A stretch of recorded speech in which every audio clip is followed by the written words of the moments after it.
Je vous souhaite très bonne et heureuse année 2025 à travers vous donc à tout le personnel travaillant à l'institution présidente du Faso.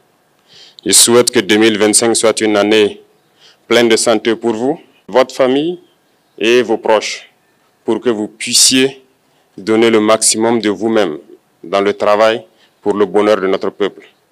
Que 2025 soit une année où vous verrez tous vos projets donc couronnés de succès, de prospérité et surtout que tout au long de l'année, que Dieu guide donc notre action, nous protège et veille sur nous. Je souhaite aussi rappeler à tout un chacun que la lutte contre l'impérialisme doit être donc intégrée dans nos gènes maintenant.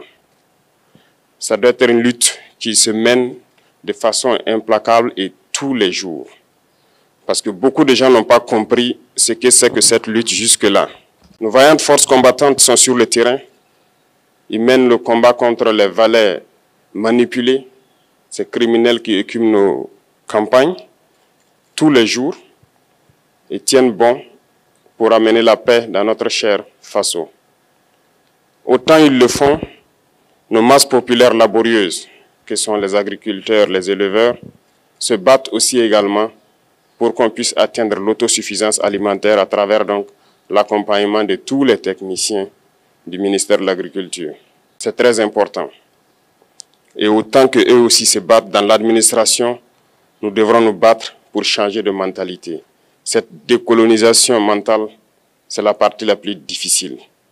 Et c'est pour ça que nous tenons à vous rappeler constamment qu'il faut changer de mentalité, revenir à nos sources et nous battre. Et c'est ça aussi le combat contre l'impérialisme. Toutes les occasions nous sont offertes pour pouvoir comprendre l'impérialisme, ses manifestations.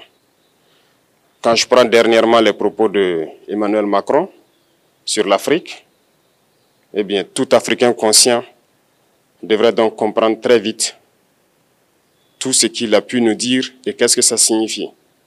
Le général Tchiani a dit il n'y a pas longtemps du changement donc de tactique ou de stratégie des forces françaises en Afrique, et je pense qu'il est venu le confirmer. Il s'agit de dissoudre et de garder un dispositif socle.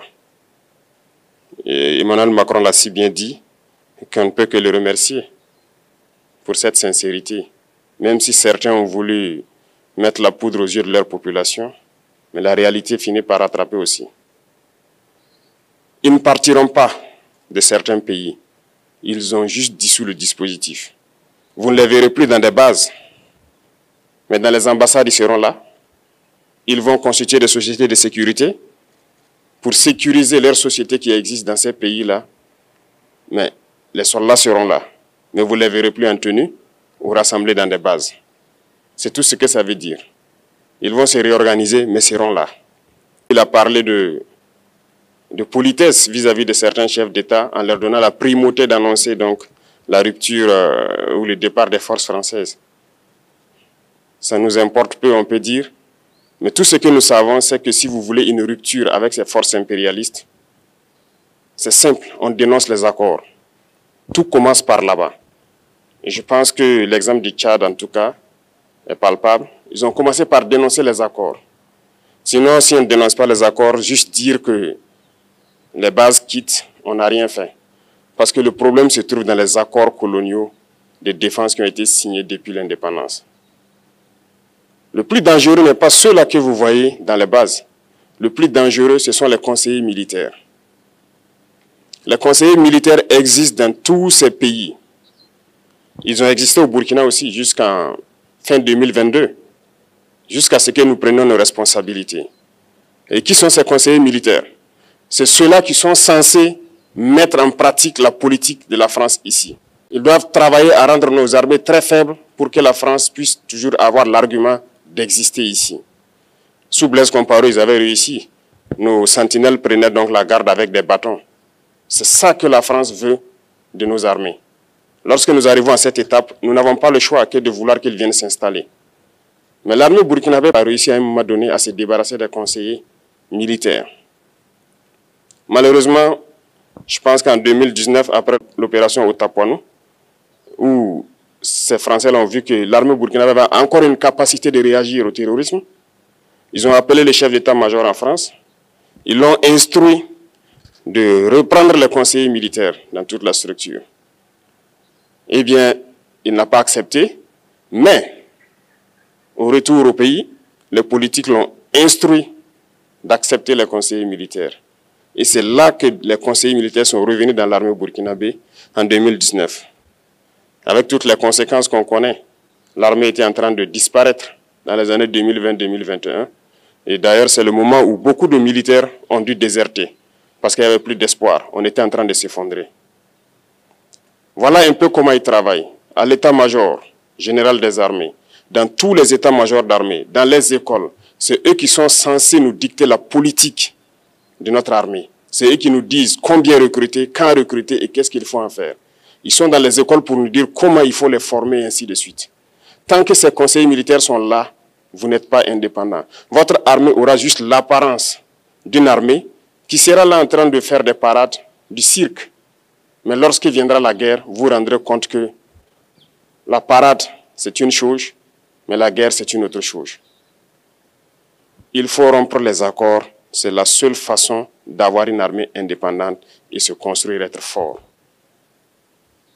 Mais beaucoup de gens ne le comprennent pas peut-être. Et même avec ces accords, la France choisit dans nos États des élèves officiers pour aller les former. C'est à travers ces mêmes accords. Mais en réalité, ces officiers qui partent se former pour la plupart, pour la France, ils viennent pour servir l'État français dans leur pays. Ils ne viennent pas pour servir nos pays. Ils les forment pour qu'ils viennent servir les intérêts de l'État français. J'en veux pour preuve.